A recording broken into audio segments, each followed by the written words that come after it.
ബിസ്മില്ലാഹിർ റഹ്മാനിർ റഹീം. അൽഹംദുലില്ലാഹി സ്വലാത്തു വസ്സലാമു അലാ റസൂലിൽ അമീൻ വഅലാ ആലിഹി വസ്വഹബിഹി അജ്മഈൻ. അമ്മാ ബഅദ്. അസ്സലാമു അലൈക്കും വറഹ്മത്തുള്ളാഹി വബറകാതുഹു. ഷെയ്ഖ് മഹ്മൂദ് ഉസ്താദ് ഉസ്മാനോഗ്ലു എന്ന ഷെയ്ഖ് മഹ്മൂദ് എഫന്ദി എന്ന പണ്ഡിതനെ കുറിച്ചിട്ടാണ് ഇന്ന് നമ്മൾ സംസാരിക്കുന്നത്. ആധുനിക തുർക്കിയുടെ ചരിത്രത്തിൽ ഇസ്ലാമിക വൈജ്ഞാനിക മേഖലകളിൽ സ്വാധീനം ചെലുത്തിയ പണ്ഡിതന്മാരെ നിരവധിയുണ്ട്. അതിൽ പ്രമുഖനായ പണ്ഡിതനാണ് ഷെയ്ഖ് മഹ്മൂദ് എഫന്ദി. അദ്ദേഹം വിവിധ വൈജ്ഞാനിക മേഖലകളിൽ രചനകൾ നടത്തി എന്നതിനപ്പുറം അദ്ദേഹത്തിന് ലക്ഷക്കണക്കിന് അനുയായികളെ ഒന്നിച്ചു നിർത്തുവാനും കഴിഞ്ഞു എന്നതും കൂടി വലിയൊരു പ്രധാനപ്പെട്ട വിഷയമാണ്. സാധാരണ ബദിയുസ്സമാൻ സയ്യിദ് നൂർസി, ഹംദി യസീർ അടക്കമുള്ള സുലൈമാൻ തുനാഹനൽ അടക്കമുള്ള പണ്ഡിതന്മാരെയൊക്കെ കുറിച്ച് നമ്മൾ പറയുമ്പോൾ അവരവരുടെ ജീവിത കാലഘട്ടങ്ങളിൽ പിൽക്കാലത്ത് അവരുടെ ചിന്തകളെ ഏറ്റുപിടിക്കാൻ പറ്റിയ അനുയായികളെ ഉണ്ടാക്കാൻ കഴിഞ്ഞവരാണ്. അവരവരുടെ കാലത്ത് ഒരു വലിയൊരു ആൾക്കൂട്ടത്തെ തൻ്റെ കൂടെ നിർത്തുവാൻ അങ്ങനെ കഴിഞ്ഞിരുന്നില്ല. കാരണം അവിടുത്തെ സാമൂഹിക, മതപര, രാഷ്ട്രീയ സാഹചര്യങ്ങൾ ആ രീതിയിലേക്ക് അനുയായികളെ ഒന്നിച്ചു ചേർത്ത് നിർത്താൻ പറ്റുന്നതായിരുന്നില്ല എന്നതായിരുന്നു അതിൻ്റെ പ്രധാനപ്പെട്ട കാര്യം. കാരണം എന്നാൽ ഷെയ്ഖ് മഹ്മൂദ് ഉസ്താദ് ഉസ്മാനോഗ്ലു അല്ലെങ്കിൽ മഹ്മൂദ് എഫന്ദിക്ക് അദ്ദേഹത്തിൻ്റെ അനുയായികളെ കൂടെ നിർത്തുവാനും ചില സാഹചര്യങ്ങളിൽ മദീനയിലേക്ക്, മക്കയിലേക്കൊക്കെ ഉംറയ്ക്കൊക്കെ പോകുമ്പോൾ ആയിരക്കണക്കിന് അനുയായികൾക്കൊപ്പം ഒന്നിച്ച് യാത്രയൊക്കെ ചെയ്ത ചരിത്രം ഇദ്ദേഹത്തിനുണ്ട്. അത്രത്തോളം തുർക്കിയുടെ ഒരു ഇസ്ലാമിക മാനം സംരക്ഷിച്ചു നിർത്തുന്നതിൽ അല്ലെങ്കിൽ അങ്ങനെ നിലനിർത്തുന്നതിൽ ഷെയ്ഖ് മഹ്മൂദ് എഫന്ദിക്ക് വലിയൊരു പങ്കാണുള്ളത്. 1929 ജനുവരി 1 ത്രാബുസൻ എന്ന് വിളിക്കപ്പെടുന്ന മിച്ചോ എന്ന ഒരു ഭാഗത്താണ് അദ്ദേഹം ജനിക്കുന്നത്. അദ്ദേഹത്തിൻ്റെ പിതാവ് ഷെയ്ഖ് അലി എഫന്ദി ആ നാട്ടിലെ തന്നെ പ്രധാനപ്പെട്ട ഒരു പണ്ഡിതനാണ്. മാതാവ് ഫാത്തിമ ഹാനം. ഇവർ ഈ കുടുംബം തന്നെയും പണ്ഡിത പാരമ്പര്യമുള്ള ആ ജനസ്വാധീനമുള്ള ഒരു കുടുംബമാണ്. അതുകൊണ്ട് തന്നെ അദ്ദേഹത്തിൻ്റെ പ്രാഥമിക വിദ്യാഭ്യാസം കുടുംബത്തിൽ നിന്ന് തന്നെയാണ് ഉണ്ടാവുന്നത്. 6ാമത്തെ വയസ്സിൽ അദ്ദേഹം ഹാഫിളായി മാറി എന്നാണ് അദ്ദേഹത്തിൻ്റെ ചരിത്രത്തിൽ രേഖപ്പെടുത്തുന്നത്. പിന്നീട് മാതാപിതാക്കളുടെ തന്നെ എഡ്യൂക്കേഷന് ശേഷം അദ്ദേഹം കൈസറി എന്ന് വിളിക്കപ്പെടുന്ന ഭാഗത്തേക്ക് 1 വർഷത്തെ വിദ്യാഭ്യാസത്തിന് വേണ്ടി യാത്രയാവുന്നുണ്ട്.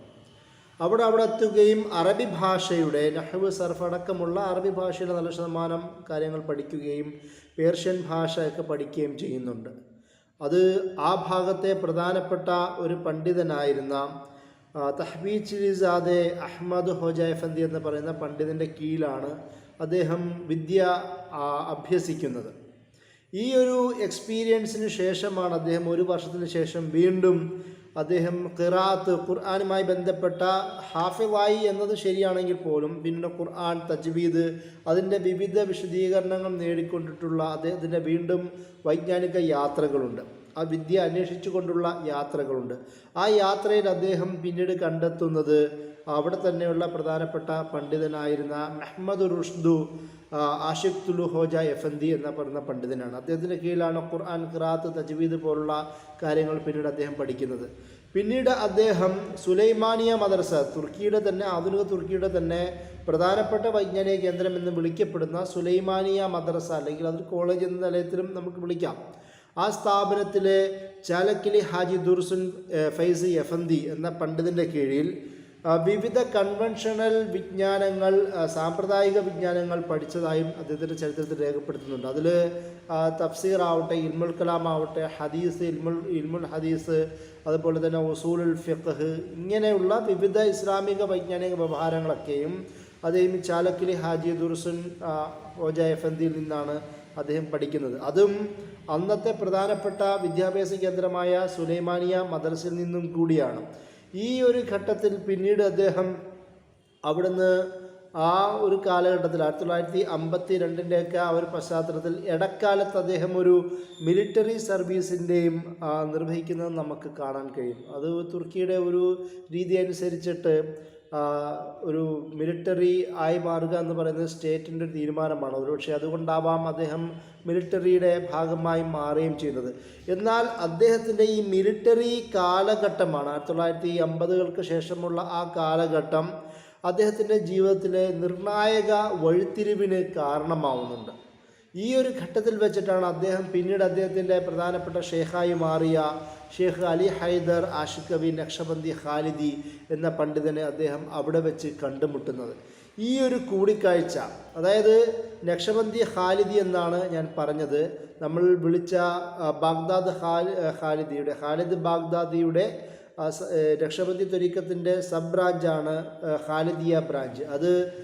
അത് കണക്ട് ചെയ്യപ്പെടുന്നത് മുജദ്ദിദിയ സിൽസിലയിലേക്കാണ്. അതായത് നമ്മുടെ സ്വന്തം സയ്യിദ് അഹമ്മദ് സർഹിന്ദിയുടെ ത്വരീഖത്തിലേക്കാണ് ഷെയ്ഖ് ഖാലിദ് ബാഗ്ദാദി കണക്ട് ചെയ്യുന്നത്. അതുകൊണ്ട് തന്നെ നക്ഷബന്ദി, മുജദ്ദിദി, ഖാലിദി പാരമ്പര്യമുള്ള ആ ത്വരീഖത്തിൻ്റെ ഷെയ്ഖായിരുന്ന Sheikh Ali Haidar Ashiqavi Naqshbandi ഖാലിദിയുടെ സമക്ഷത്തിൽ അദ്ദേഹം എത്തുകയും പിന്നീട് അദ്ദേഹത്തിൻ്റെ കീഴിൽ തന്നെ വിദ്യ അഭ്യസിക്കുകയും ചെയ്യുന്ന ഒരു ചരിത്രം നമുക്ക് ചരിത്രത്തിൽ കാണാം.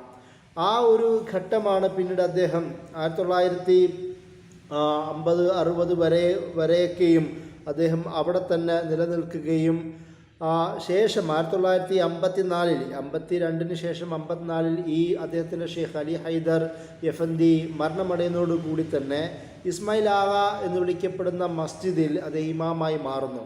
ഇസ്മായിൽ ആഗ ജമാഅത്ത് എന്നാണ് പിന്നീട് അതറിയപ്പെടുന്നത്. കാരണം ഇസ്മായിൽ ആഗ മസ്ജിദിലെ ഏകദേശം 1996 വരെ, 1954 മുതൽ 1996 വരെ നീണ്ടു നിൽക്കുന്ന കാലഘട്ടത്തിൽ ഇസ്മായിൽ ആഗ ജാമി, അതായത് ഇസ്മായിൽ ആഗ മസ്ജിദിലെ പ്രധാനപ്പെട്ട ഷെയ്ഖായി അദ്ദേഹം അവിടുത്തെ ഇമാമായി മാറുന്നതോടുകൂടി ഇസ്മായിൽ ആഗ ജമാഅത്ത് എന്ന പേരിൽ അദ്ദേഹത്തിൻ്റെ ഫോളോവേഴ്സ് പിന്നീട്, അല്ലെങ്കിൽ ആ സംഘടന പിന്നീട് അറിയപ്പെടുന്നുണ്ട്.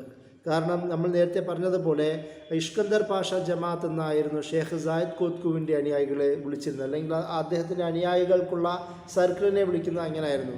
കാരണം ഈ പണ്ഡിതന്മാർ ഏത് മസ്ജിദിലാണോ ഉള്ളത് ആ മസ്ജിദിനോട് ചേർത്തുകൊണ്ട് ജമാഅത്ത് എന്നുള്ള ഒരു ഘടന, ഒരു രീതി ചേർത്ത് വെക്കലായിരുന്നു പണ്ട് മുതലേ ഉസ്മാനി ടർക്കിഷ് സൂഫി പണ്ഡിതന്മാരുടെ ഒരു രീതി. അത് ഇദ്ദേഹം തന്നെ ഉസ്താദ് ഉസ്മാൻ ഓഗുലു എന്ന് വിളിക്കപ്പെടുന്ന മഹ്മൂദ് എഫന്തിയും അത് തുടരുന്നതായിട്ടാണ് നമുക്ക് കാണുവാൻ കഴിയുന്നത്.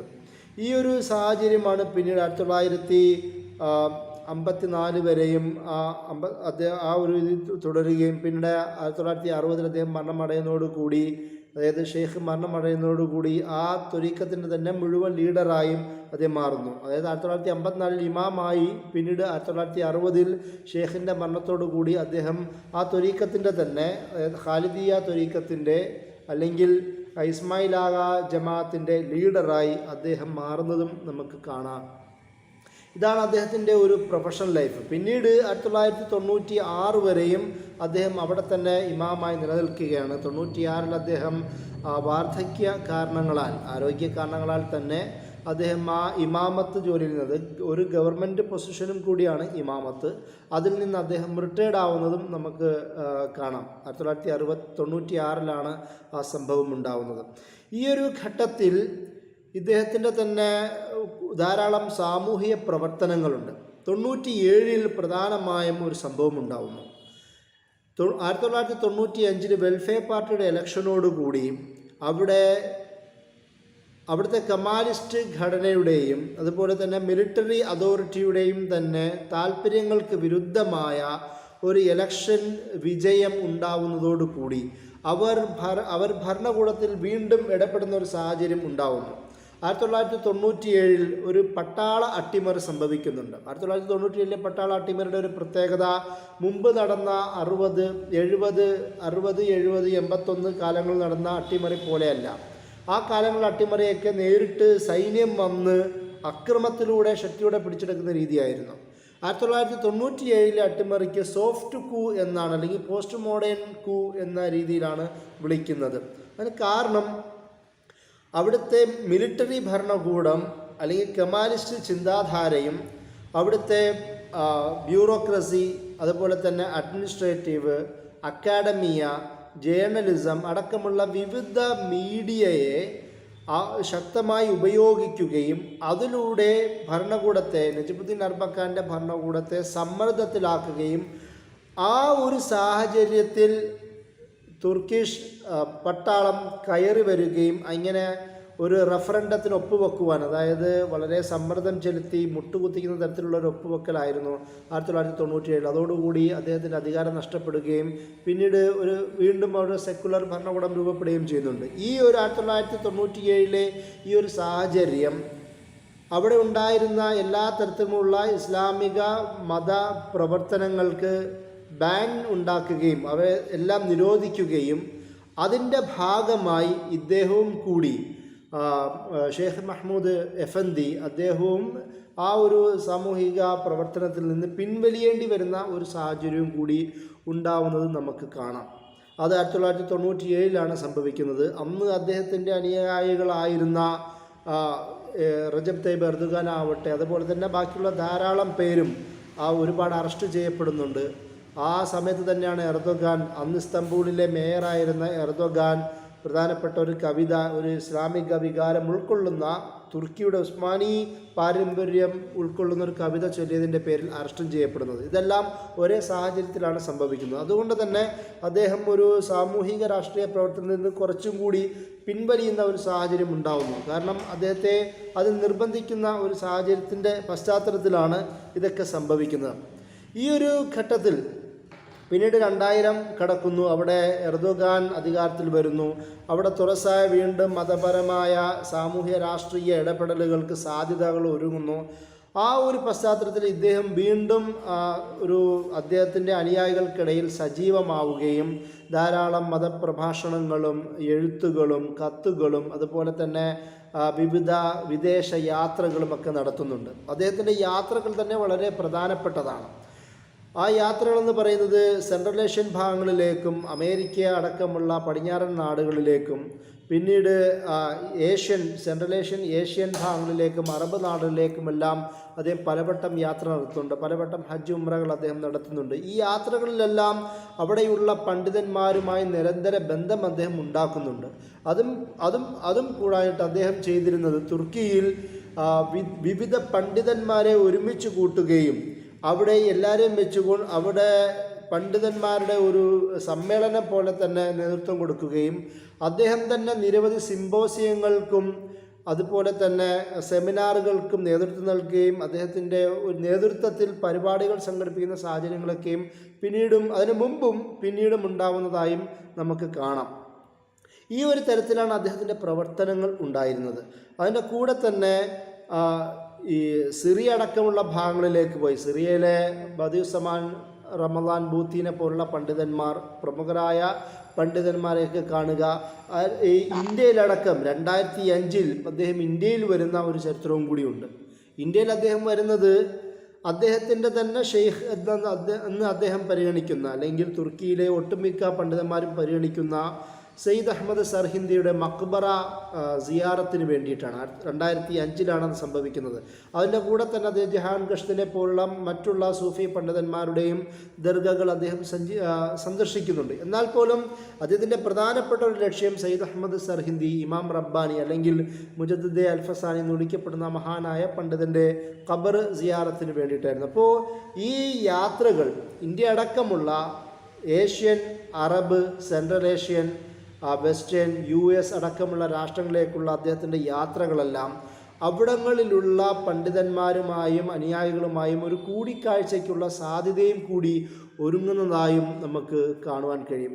ഇതായിരുന്നു അദ്ദേഹത്തിൻ്റെ ഒരു പ്രധാനപ്പെട്ട ലൈഫ്. ഈ ഒരു കാലഘട്ടത്തിൽ തന്നെ അദ്ദേഹം വിവിധ സംഘടനകൾക്കും രൂപീകരണം നൽകുന്നുണ്ട്. അതും വളരെ പ്രധാനപ്പെട്ടതാണ്. അദ്ദേഹത്തിൻ്റെ മാരിഫത്ത് അസോസിയേഷൻ എന്നും പറഞ്ഞുകൊണ്ടിട്ടുള്ള ഒരു സംഘടന അദ്ദേഹം രൂപീകരിച്ചിരുന്നു. അതുപോലെ തന്നെ ഫെഡറേഷൻ ഓഫ് മാരിഫത്ത് അസോസിയേഷൻസ് വിവിധ ഗ്രൂപ്പുകളിൽ അദ്ദേഹം പോകുന്ന ഭാഗങ്ങളിലെല്ലാം വിവിധ ഗ്രൂപ്പുകൾ ഉണ്ടാക്കുകയും അത് ആ ഭാഗങ്ങളിലുള്ള ആൾക്കാർക്ക് ചാരിറ്റി, ഫിലാന്ത്രോഫി, ഹ്യൂമാനിറ്റേറിയൻ വർക്ക്സ്, അതുപോലെ തന്നെ വിദ്യാഭ്യാസ സംരംഭങ്ങൾ, ഇതുപോലെ വിവിധ മേഖലകൾ അദ്ദേഹം തുറന്നിരുന്നു. അദ്ദേഹത്തിൻ്റെ ഈ മാരിഫത്ത് അസോസിയേഷനിലൂടെയാണ് അദ്ദേഹം ഈ പ്രവർത്തനങ്ങൾക്കൊക്കെയും നേതൃത്വം കൊടുത്തത്. അതായത് പ്രവർത്തനങ്ങൾക്ക് നേതൃത്വം കൊടുക്കുക എന്ന് പറയുന്നത്, ഇദ്ദേഹത്തിൻ്റെ അനുയായികളാണ് പലരും സംഘടനകൾ ഉണ്ടാക്കുന്നതെങ്കിൽ പോലും, ഈ അസോസിയേഷൻസ് ഉണ്ടാക്കുന്നതെങ്കിൽ പോലും, അദ്ദേഹത്തിൻ്റെ ആശീർവാദത്തോടും കൂടിയും അദ്ദേഹത്തിൻ്റെ ആശംസയും അദ്ദേഹത്തിൻ്റെ ഉപദേശ നിർദ്ദേശങ്ങളോടും കൂടിയാണ്. ഇതെല്ലാത്തിൻ്റെയും നേതൃത്വം ഡയറക്റ്റായിട്ട് അദ്ദേഹം തന്നെയാണ് എന്ന് അർത്ഥമില്ല. എന്നാൽ പോലും ഈ സംഘടനകളെല്ലാം, ഈ അസോസിയേഷനെല്ലാം പ്രവർത്തിച്ചിരുന്നത് ഇദ്ദേഹത്തിൻ്റെ ആശയപ്രചരണങ്ങൾക്കും അതുപോലെ തന്നെ അദ്ദേഹത്തിൻ്റെ രചനകൾക്കും ഉപദേശങ്ങൾക്കും വ്യാപനം നൽകുക എന്നുള്ള ഉദ്ദേശത്തോടും കൂടി ആയിരുന്നു. അതിൻ്റെ കൂടെ തന്നെ അദ്ദേഹം വേറെയും ഉണ്ടാക്കുന്നു. അഹ്ലുസുന്നത്ത് വൽ ജമാഅത്ത് എന്ന് പറയുന്ന ഒരു സംഘടന, അഹ്ലുസുന്നത്ത് വൽ ജമാഅത്ത് കോൺഫെഡറേഷൻ എന്ന് പറയുന്ന സംഘടന. ഈ അഹ്ലുസുന്നത്ത് വൽ ജമാഅത്ത് എന്ന് പറയുന്ന അദ്ദേഹത്തിൻ്റെ പ്രഭാഷണങ്ങളിലെ പ്രധാനപ്പെട്ട ഇനമായിരുന്നു. നമ്മൾ മുമ്പ് സംസാരിച്ചിരുന്നു, തുർക്കിയുടെ അല്ലെങ്കിൽ ഉസ്മാനിയ ഖിലാഫത്തിൻ്റെ തന്നെ, പ്രത്യേകിച്ച് നക്ഷബന്ദി ത്വരീഖത്തിൻ്റെ ഒരു പ്രത്യേകത ലാ ത്വരീഖ ഇല്ലാ ബി ശരിയ എന്ന് പറയുന്ന ഒരു ആശയത്തിൻ്റെ അടിസ്ഥാനത്തിലാണ്. ശരീഅത്തില്ലാതെ ത്വരീഖത്തില്ല എന്നുള്ളതാണ്. അത് നമ്മൾ ഹംദി അസ്ര ആവട്ടെ, അതിനുശേഷം നമ്മൾ പറഞ്ഞ സബരി, അതിന് പിന്നീട് വന്ന സുലൈമാൻ തുനഹാൻ, ബദിയുസമാൻ, സയ്യിദ് നൂർസി, സായിദ് കോത്കു, ഈ പറയുന്ന പണ്ഡിതന്മാരെല്ലാം ശരീഅത്തിനെ അവരുടെ ജീവിതത്തിൻ്റെ അനിവാര്യ ഘടകമാക്കുകയും അവരുടെ അനുയായികൾക്കിടയിൽ അത് നിർബന്ധമായി തന്നെ ചെലുത്തണമെന്ന് സംസാരിക്കുകയും ചെയ്തിരുന്നു.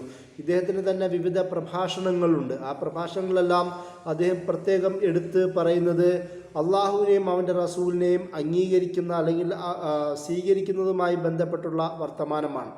അദ്ദേഹം പറയുന്നത് നമുക്ക് കാണാൻ കഴിയും. എയർ ബെനി ദില്ലർസെനിസ് വെ ബെനിം സേവ്ലി ഹബീബി ബി ദില്ലർസൻ, ഖുർആൻ്റെ ആയത്തിനെ അദ്ദേഹം വിശദീകരിക്കുന്നത് കാണുന്നുണ്ട്. അദ്ദേഹം പറയുന്നത്, അദ്ദേഹത്തിൻ്റെ പ്രഭാഷണങ്ങളിൽ അള്ളാഹുവിൻ്റെ വർത്തമാനത്തെ വിവർത്തനം ചെയ്തുകൊണ്ട് പറയുന്നത്, എന്നെ നിങ്ങൾ കേൾക്കുകയാണെങ്കിൽ, എൻ്റെ ഹബീബിനെ, എൻ്റെ റസൂലിനെ നിങ്ങൾ കേൾക്കുകയാണെങ്കിൽ, അതുപോലെ തന്നെ ഓനിൻ വാരിസിൻ്റെ രീതിയിലർസിൻ, നിങ്ങൾ അവരുടെ വാരിസുകളെ, പിൻഗാമികളെ, പണ്ഡിതന്മാരെ അല്ലെങ്കിൽ ഉലുൽ അമ്രിനെ നിങ്ങൾ കേൾക്കുകയാണെങ്കിൽ, ദുനിയാദവെ ആഖിറത്തെ ഹിജ് സോർ മദാൻ മഷക് സിസ്ബിർ ഹയാത്ത് ജഷർസിനിസ്, അതായത് ഈ ദുനിയാവിലും ആഖിറത്തിലും ഒരു പ്രയാസവുമില്ലാത്തുള്ള ലൈഫ് നിങ്ങൾ ജീവിക്കും എന്ന രീതിയിൽ അദ്ദേഹം ആയത്തുകളെ തന്നെ ട്രാൻസ്ലേറ്റ് ചെയ്തുകൊണ്ട് സ്വന്തം ഭാഷകളിൽ അത് കൂടുതൽ ആഴത്തിൽ സ്വാധീനം ചെലുത്താൻ പറ്റുന്ന തരത്തിൽ ആകർഷകമായ പ്രഭാഷണങ്ങൾ ഇദ്ദേഹം നടത്തുന്നുണ്ട്. അതുകൊണ്ട് തന്നെ അദ്ദേഹത്തിൻ്റെ പലതും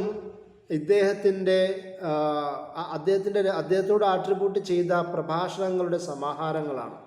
അദ്ദേഹത്തിൻ്റെ ധാരാളം രചനകൾ ആ പേരിൽ പറയുന്നുണ്ട്. ഞാൻ അതിലേക്ക് കടന്നു വരാം. ഇതായിരുന്നു അദ്ദേഹത്തിൻ്റെ പ്രഭാഷണത്തിൻ്റെ ഒരു ആകത്തുക തന്നെ.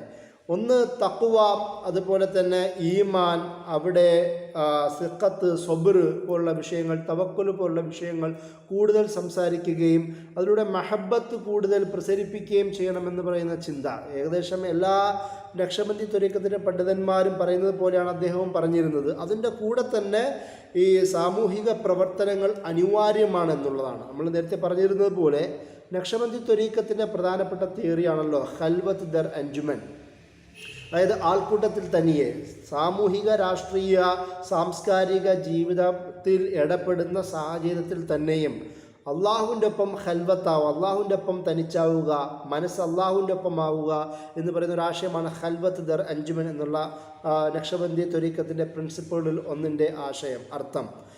ഇത് തന്നെയും അദ്ദേഹത്തിൻ്റെ പ്രവർത്തനങ്ങൾ കാണുവാൻ കഴിയും. ഏതൊക്കെ സാഹചര്യത്തിൽ അദ്ദേഹത്തിന് സ്വതന്ത്രമായ പ്രവർത്തനങ്ങൾ കഴിഞ്ഞുവോ അവിടെയെല്ലാം വളരെ ആവേശത്തോടു കൂടി തന്നെ പ്രവർത്തിക്കുന്ന ഒരു പണ്ഡിതനായിട്ടാണ് നമുക്ക് ഇദ്ദേഹത്തെ കാണുവാൻ സാധിക്കുന്നത്. ഇതിനുശേഷം പിന്നീട് 2002 സാധാരണ ജോർദാൻ കേന്ദ്രീകരിച്ചുകൊണ്ട് അവിടുത്തെ ഭരണകൂടം പുറത്തിറക്കുന്ന 500 ഇൻഫ്ലുവൻഷ്യൽ മുസ്ലിംസ് എന്നൊക്കെ പറയുന്ന ഒരു ലിസ്റ്റുണ്ട്. ഇദ്ദേഹത്തിൻ്റെ പേരും അതിൽ കാണാം. പിന്നെ നമ്മളുടെ ഒരു ലോകം അല്ലാത്തത് കൊണ്ട് പലപ്പോഴും അവിടെ നടക്കുന്ന തജ്ദീദി, ഇജ്തിഹാദി പ്രവർത്തനങ്ങളെക്കുറിച്ച് നമ്മൾ ശ്രദ്ധിക്കാറില്ല. ഇദ്ദേഹത്തെക്കുറിച്ച് അദ്ദേഹത്തിൻ്റെ അനുയായികൾ മുജദ്ദിദ് എന്നുള്ള പൊസിഷൻ തന്നെ കൊടുക്കുന്നത് കാണുവാൻ കഴിയും. മുജദ്ദിദ്, ഹോജ എഫന്തി എന്നൊക്കെയാണ് അദ്ദേഹത്തെ അവിടെയുള്ള ആൾക്കാർ വിളിച്ചിരുന്നത്. അതുപോലെ തന്നെ വേറെയും ഇദ്ദേഹത്തിന് ഒരുപാട് സാധാരണ സൂഫി പണ്ഡിതന്മാർക്ക് അല്ലെങ്കിൽ ഇങ്ങനെ ജനങ്ങൾക്കിടയിൽ ആഴത്തിൽ സ്വാധീനമുള്ള പണ്ഡിതന്മാർക്ക് ധാരാളം വിശേഷണങ്ങൾ കൊടുക്കുമായിരുന്നു. തുർക്കി മുസ്ലിങ്ങളും ഇദ്ദേഹത്തിൻ്റെ അനുയായികളും ആ തരത്തിലുള്ള ധാരാളം അപരനാമങ്ങൾ ഇദ്ദേഹത്തിന് കൊടുത്തിരുന്നു. പൊതുവെ ഇദ്ദേഹത്തെ വിളിച്ചിരുന്നത് ഷെയ്ഖ് മഹ്മൂദ് ഹസ്രത്ത് ലരി എന്ന പദം ഉപയോഗിച്ചുകൊണ്ടാണ് ഇദ്ദേഹത്തെ അധികം വിളിച്ചിരുന്നത്. അതുപോലെ തന്നെ ഇദ്ദേഹത്തിൻ്റെ രചനകളാണ് പ്രധാനമായും നമ്മൾ മനസ്സിലാക്കേണ്ട അല്ലെങ്കിൽ ശ്രദ്ധിക്കേണ്ട മറ്റൊരു പ്രധാനപ്പെട്ട ഭാഗം. രചനകളുടെ ഒരു പ്രത്യേകത, തുർക്കി ഭാഷയിൽ അദ്ദേഹം ഖുർആനിനെ ആദ്യം ട്രാൻസ്ലേറ്റ് ചെയ്യുന്നുണ്ട്. ആദ്യമല്ല, എന്നാലും ഇദ്ദേഹത്തിൻ്റെ ട്രാൻസ്ലേഷൻ, അതും ഒരു ചെറുപ്പകാലത്ത് തന്നെ പണ്ഡിതനായി എല്ലാവരും അംഗീകരിക്കുന്ന ഒരു മനുഷ്യൻ, പിന്നീട് അദ്ദേഹത്തിൻ്റെ സ്വാധീനം തുർക്കിയിൽ ശക്തമാകുന്നതോടുകൂടി തുർക്കി ഭാഷകളിൽ ഏറ്റവും കൂടുതൽ സ്വീകരിക്കപ്പെട്ട ആധുനികമായ ഒരു ട്രാൻസ്ലേഷൻ എന്ന നിലയിൽ ഇദ്ദേഹത്തിൻ്റെ ഖുർആനെ മജീദ് എന്ന് പറയുന്ന ആ രചന അത് അറിയപ്പെട്ടിട്ടുണ്ട്.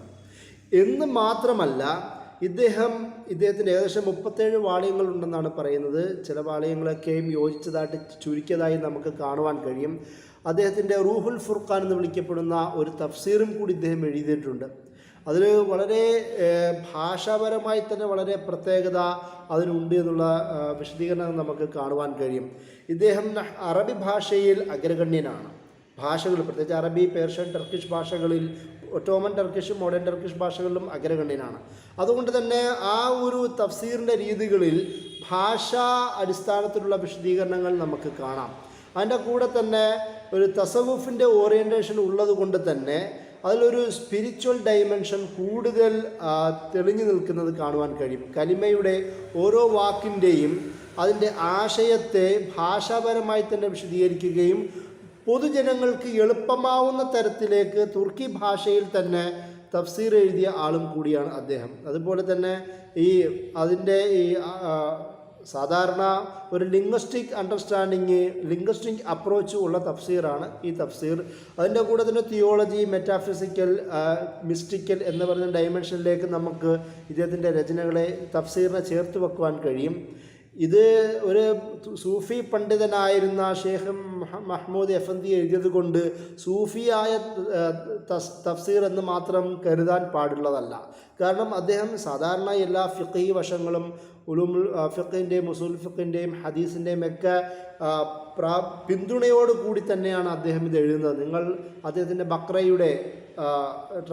ബക്രയുടെ ഇൻ്റർപ്രിട്ടേഷൻ തന്നെ, തഫ്സീർ തന്നെ നോക്കുമ്പോൾ വ്യക്തമായി തന്നെ കാണുവാൻ കഴിയും. സൂറ ബക്രയിൽ പറയുന്ന വിവിധ ഫിഖ്ഹി ചർച്ചകൾ തന്നെ ആഴത്തിൽ അദ്ദേഹം കൈകാര്യം ചെയ്തതും അദ്ദേഹത്തിൻ്റെ ഫിഖ്ഹിലുള്ള വിൽപ്പത്തി, പാണ്ഡിത്യം നമുക്ക് തെളിയിച്ചു തരുന്ന കാര്യമാണ്. അതിൻ്റെ കൂടെ തന്നെ അദ്ദേഹത്തിൻ്റെ വേറെയും രചനകളുണ്ട്. അതിൽ അദ്ദേഹത്തിൻ്റെ പ്രഭാഷണങ്ങൾ, മഹ്മൂദ് എഫന്ദി ഹസ്രത്ത് ലരിൻ സോസ്ലർ എന്ന് വിളിക്കപ്പെടുന്ന പ്രഭാഷണങ്ങൾ ഏകദേശം 6 വാള്യത്തിലധികം ഉള്ളതായിട്ട് നമുക്ക് കാണാം. അതിൻ്റെ കൂടെ തന്നെ അദ്ദേഹത്തിൻ്റെ ഉപദേശങ്ങൾ, വസിയത്തുകൾ, നസീഹത്തിൻ്റെ കളക്ഷനുള്ള തെൻബിഹാത്ത് എന്ന് പറയുന്ന മറ്റൊരു രചനയും കാണാം. അതിൽ അദ്ദേഹം ബിദ്അത്ത് സുന്നത്തുമായി ബന്ധപ്പെട്ട ചർച്ചകൾ നടത്തുന്നുണ്ട്. ഹക്ക് ബാത്തിൽ പോലുള്ള വിഷയങ്ങളെക്കുറിച്ചുള്ള ചർച്ചകളും നടത്തുന്നുണ്ട്. ഇവിടെ അദ്ദേഹം പ്രധാനമായും എടുത്തു പറയുന്നത് അഹ്ലുസുന്നത്ത് വൽ ജമാഅത്തിൻ്റെ ഭാഗമായി ജീവിക്കണമെങ്കിൽ ബിദ്അത്ത് പാടില്ല എന്ന് അദ്ദേഹം പ്രത്യേകം എടുത്തു പറയുന്നുണ്ട്. വളരെ ആശ്ചര്യമെന്ന് പലർക്കും തോന്നുമെങ്കിൽ പോലും സൂഫിയായ ഒരാൾ ബിദ്അത്തിനെ കുറിച്ച് പറയുക ഒരു അത്ഭുതം എന്നതാണ് പൊതുവെ കരുതുന്നത്. പക്ഷേ തുർക്കിയുടെ ഒരു സാഹചര്യത്തിൽ നക്ഷബന്ദി ത്വരീഖത്തുകൾ ഞാൻ നേരത്തെ പറഞ്ഞതുപോലെ ശരീഅത്ത് അനുധാവനം ചെയ്യുന്ന തരത്തിൽ തന്നെ ആവണം ഇസ്ലാമിക ജീവിതം, പാഥേയം, ത്വരീഖത്ത് എന്ന് വിശദീകരിക്കുന്നവരാണ്. അതുകൊണ്ട് തന്നെ ഇദ്ദേഹത്തിൻ്റെ സംസാരങ്ങളിലും എഴുത്തുകളിലും ബിദ്അത്ത്, സുന്നത്ത്, അഹ്ലുസുന്നത്ത് വൽ ജമാഅത്തിൻ്റെ യഥാർത്ഥ രൂപം എന്നൊക്കെ നിരന്തരം വിശദീകരിക്കപ്പെടുന്നതാണ്. അതുപോലുള്ള ഹക്ക് ബാത്തിലുമായി ബന്ധപ്പെട്ട ചർച്ചകളും കൂടുതലും ഈ ഇദ്ദേഹത്തിൻ്റെ രചനകളിലുണ്ട്. അതിൻ്റെ കൂടെ തന്നെ അദ്ദേഹത്തിൻ്റെ മറ്റൊരു പ്രധാനപ്പെട്ട രചനയാണ് ഇസ്ലാം ദ ത്വരീഖത്ത് ഗർജയ്, അതായത് ഇസ്ലാമിൻ്റെ യഥാർത്ഥ ത്വരീഖത്തിൻ്റെ യാഥാർത്ഥ്യം, അതായത് വഴി എന്ന ഇസ്ലാമിൻ്റെ പാതയമത്തിൻ്റെ യാഥാർത്ഥ്യം എന്ന് പറയുന്ന രചന അദ്ദേഹം അതിൽ പറയുന്നുണ്ട്. അതിൽ തസവൂഫിനെ നേരിട്ട് റിലേറ്റ് ചെയ്യപ്പെടുന്ന കിതാബാണ്. തസവൂഫിന് എന്താണെന്ന് പരിചയപ്പെടുത്തുക, തസവൂഫുമായി ബന്ധപ്പെട്ട ഇൽമിനെ, വിവരത്തെ, കൂടുതൽ നോളജിനും അതുമായി ബന്ധപ്പെട്ട വിശദീകരണങ്ങൾ സംസാരിക്കുക. അതുപോലെ തന്നെ ത്വരീക്കത്തുകളെക്കുറിച്ചും അദ്ദേഹത്തിൻ്റെ തന്നെ പരിചയപ്പെടുത്തുന്ന നിരവധി ത്വരീക്കത്തുകളുണ്ട്. ആ ത്വരീക്കത്തുകളുടെ വിവിധ ജീവിത രീതികളെക്കുറിച്ച് അദ്ദേഹം അതിൽ സംസാരിക്കുന്നുണ്ട്. അതുപോലെ തന്നെ സൂഫികൾ അന്ന് അതുവരെ സ്വീകരിച്ചിരുന്ന അവരുടെ സ്വഭാവ, അദബ്, അഖ്ലാഖുമായി ബന്ധപ്പെട്ട ചർച്ചകൾ അദ്ദേഹം സംസാരിക്കുന്നു. അതിൻ്റെ കൂടെ തന്നെ മുർഷിദ്, പീർ, മുരീദ് ബന്ധത്തെക്കുറിച്ചും അത് സൂഫി തസവൂഫ് മേഖലയിലുള്ള റാബിത്ത, അവരുടെ സർക്കിളിനെ കുറിച്ചും തസവൂഫിൻ്റെ തന്നെ വിവിധ ഇസ്തിലാഹുകൾ, സാങ്കേതിക സംജ്ഞകളെക്കുറിച്ചുമെല്ലാം വിശദീകരിക്കുന്ന ബുക്കാണ് ഇസ്ലാം ദ ത്വരീഖത്ത് ഗർജൈ. അതിൽ ഇദ്ദേഹത്തിൻ്റെ പേരുമുണ്ട്. ഒരു എഡിറ്റഡ് വർക്കാണെങ്കിൽ പോലും അദ്ദേഹത്തിനോട് ആട്രിബ്യൂട്ട് ചെയ്യപ്പെടുന്ന ഒരു കിതാബാണ്. അതിൻ്റെ കൂടെ തന്നെ അദ്ദേഹത്തിൻ്റെ തന്നെ തുർക്കിയിലെ മറ്റൊരു പ്രധാനപ്പെട്ട പണ്ഡിതനായിരുന്ന മുസ്തഫ ഇസ്മത് ഗരീബുള്ള എന്ന് വിളിക്കപ്പെടുന്ന മറ്റൊരു പ്രധാനപ്പെട്ട നക്ഷബന്ദി സ്കോളറാണ്. അദ്ദേഹത്തിൻ്റെ റിസാല ഖുദ്സിയ്യ എന്ന കിതാബിൻ്റെ തുർക്കി ഭാഷയിലേക്ക് തർജുമ ഇദ്ദേഹം ചെയ്യുന്നുണ്ട്. ഒരേപോലെ ഒരു ഗ്രന്ഥകാരനും പ്രഭാഷകനും വിവർത്തകനും ആയി മാറുന്ന ഒരാളാണ് എന്ന് മാത്രമല്ല, നേരത്തെ പറഞ്ഞ പോലെ സംഘടനകൾ രൂപീകരിച്ച ആളും ഒരു ഓർഗനൈസറും എന്ന കൂടെ തന്നെ മാരിഫത്ത് എന്ന പേരിൽ അദ്ദേഹം ഒരു ജേണലും ഒരു മാഗസിനും കൂടി പബ്ലിഷ് ചെയ്യുന്നുണ്ട്. ഒരു പബ്ലിഷറാവുന്ന, ഒരു വിവർത്തകനാവുന്ന, ഗ്രന്ഥകാരനാവുന്ന, മുഫസ്സിറായി മാറിയ, അതുപോലെ തന്നെ അതിൻ്റെ കൂടെ തന്നെ ഓർഗനൈസറായ, ഒരു സൂഫി ത്വരീഖത്തിൻ്റെ ഷെയ്ഖായ, വിവിധ സ്ഥാനങ്ങൾ വഹിച്ച ഒരാളും കൂടിയാണ് ഇദ്ദേഹം. അതുകൊണ്ട് തന്നെയാണ് ഷെയ്ഖ് മഹ്മൂദ് ഉസ്മാനോഗ്ലു എന്ന മഹ്മൂദ് എഫന്തി ഹസ്രത്തിലേക്ക് ധാരാളം അനുയായികൾ തുർക്കിയിൽ തന്നെ ലഭിച്ചത്. റജബ് തയ്യിബ് എർദോഗാനൊക്കെ നിരന്തരം അദ്ദേഹത്തെ വന്ന് കാണുമെന്നുള്ളതാണ് നമുക്ക് അദ്ദേഹത്തെക്കുറിച്ചുള്ള സംഭവങ്ങൾ കാണാൻ സാധിക്കുന്നത്. അതുപോലെ തന്നെ ഹൈ പ്രൊഫൈൽ പൊളിറ്റിക്കൽ ലീഡേഴ്സ്, പ്രത്യേകിച്ച് AK പാർട്ടിയുമായിട്ടും സാദ് പാർട്ടിയുമായിട്ടുമൊക്കെ ബന്ധമുള്ള ആൾക്കാർ ഇദ്ദേഹത്തെ നിരന്തരം കാണുമായിരുന്നു എന്നും നമുക്ക് കാണാം.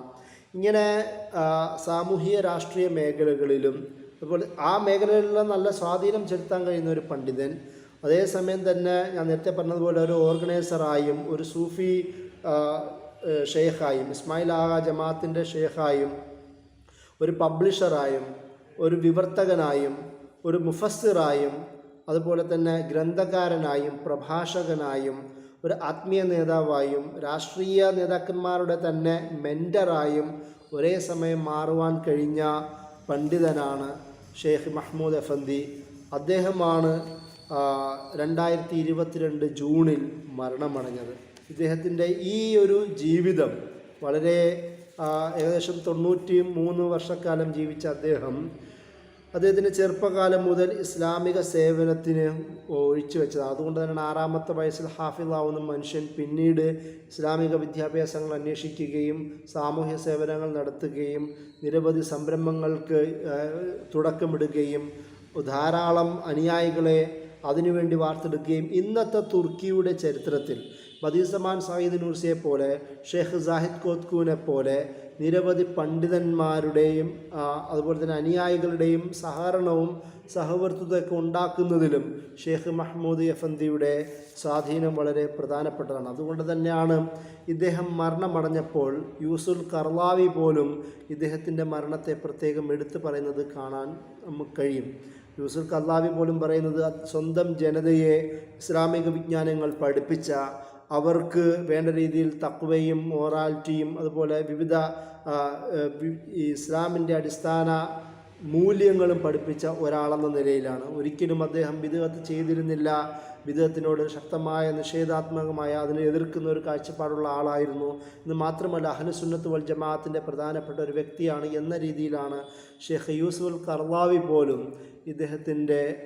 ഇദ്ദേഹത്തെ സ്മരിക്കുന്നതെന്ന് നമുക്ക് കാണാൻ കഴിയും. അത്രത്തോളം ലോകത്ത് എല്ലാ ഭാഗത്തും ഇദ്ദേഹത്തിൻ്റെ സ്വാധീനം ശക്തമാണ്. അതുകൊണ്ട് തന്നെ ഇനിയും ഇദ്ദേഹത്തിൻ്റെ രചനകൾ, അത് റൂഹുൽ ഫുർഖാൻ ആവട്ടെ, അദ്ദേഹത്തിൻ്റെ ഉപദേശ നിർദ്ദേശങ്ങളടങ്ങുന്ന കിതാബുകളാവട്ടെ, തുർക്കിൽ അദ്ദേഹത്തിൻ്റെ ഖുർആനെ മജീദ് എന്ന് പറയുന്ന ട്രാൻസ്ലേഷൻ ആവട്ടെ, ബാക്കിയുള്ള തൻബിഹാത്ത് അടക്കമുള്ള ബാക്കിയുള്ള രചനകളും ഇനിയും വരും കാലങ്ങളിൽ തുർക്കിയുടെ ഒരു മുസ്ലിം മാനത്തെ, അവിടുത്തെ ഇസ്ലാമിക വിജ്ഞാനത്തെയും ഇസ്ലാമിക അവബോധത്തെയും നിലനിർത്തുന്നതിൽ ഷേഖ് മഹ്മൂദ് അഫന്ദിയുടെ പങ്കും അല്ലെങ്കിൽ അദ്ദേഹത്തിൻ്റെ ചിന്തകൾക്ക് അനിഷേധ്യമായ പങ്കുണ്ട് എന്നാണ് ഞാൻ പറഞ്ഞതിൻ്റെ ചുരുക്കം. വാഹൃദവാന അൽഹംദുലില്ലാഹി റബ്ബിൽ ആലമീൻ. അസ്സലാമു അലൈക്കും.